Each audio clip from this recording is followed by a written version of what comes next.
झारखंड में अब फिर कंबल चोरी का मामला उछलने लगा है। आखिर कौन है जो बार बार गरीबों के कंबल की चोरी कर लेता है? पहले 2018 में कंबल घोटाले का आरोप रघुवर सरकार पर लगा। अब हेमंत 2.0 पर ही कंबल को लेकर सवाल खड़ा होने लगा है। घोटाले की जांच को लेकर सीएम से विधायक ने मांग भी कर दी है। दरअसल कड़ाके की ठंड को देखते हुए गरीबों को कंबल राज्य सरकार उपलब्ध कराती है।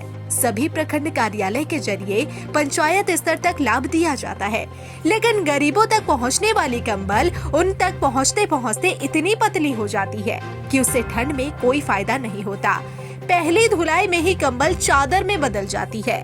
दरअसल झारखंड सरकार गरीबों को कंबल देने के लिए 30 करोड़ रुपए की राशि आवंटित किए थे, जिससे 9 लाख के करीब कंबल की खरीदारी होनी थी। इसके लिए हरियाणा की एक कंपनी के साथ धनबाद के कंपनी को जिम्मेवारी दी गई, जिन्हें 11 जनवरी तक कंबल उपलब्ध कराना था। देर से ही सही कंबल की आपूर्ति हुई, लेकिन एक बड़े घोटाले के साथ कंबल का वजन करीब 2 किलोग्राम होना चाहिए था, लेकिन जिस कंबल को बांटा गया उसका वजन 1 किलो 500 ग्राम तक ही सीमित है। टेंडर के मुताबिक 70% ऊन और 30% सिंथेटिक धागा होना चाहिए था, लेकिन कंबल में 40% ही ऊन का इस्तेमाल किया गया।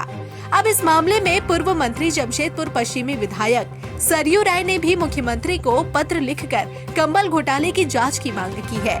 सरयू राय का दावा है कि कंबल घोटाले को एक षड्यंत्र के तहत किया गया है। शहरी इलाकों में बेहतर क्वालिटी दी गई है, जबकि ग्रामीण क्षेत्रों के लिए सही कंबल नहीं भेजा गया।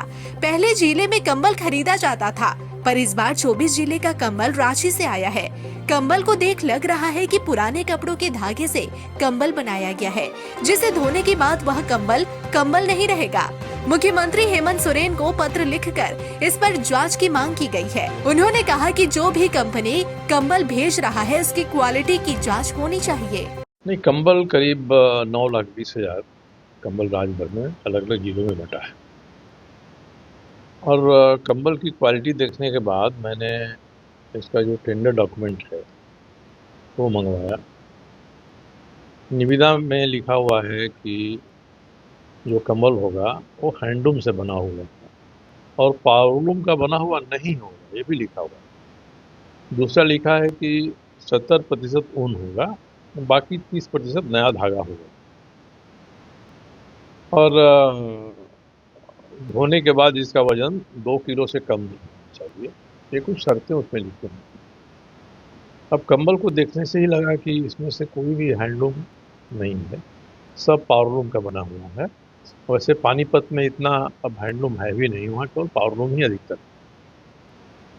और उसमें देखने से भी कहीं भी 70% ऊन नहीं है और नया धागा भी नहीं है, लगता है पुराना कपड़े के धागा बना के डाला हुआ है। तो ये मैंने कई लोगों से इसकी संपुष्टि भी कराया। उसके बाद मैंने 1 सप्ताह पहले माननीय मुख्यमंत्री जी को एक पत्र लिखकर भेज दिया। अब 1 हफ्ता हो गया, कहीं उधर से कोई जवाब नहीं आया, तो कल मैंने ट्विटर पर भी दिया और उस चिट्ठी को मैंने सब ग्रुप में भी डाल दिया और यही कहा है मुख्यमंत्री जी से कि आप ही का विभाग है, उसी से कंबल खरीदा जाए, बांटा जाए। एक बार इसकी जांच करा लेनी चाहिए और जांच कराने के बाद जो कानूनी उपाय हो सकता है होगा। निविदा के निष्पादन में भी एक गलती हुई है।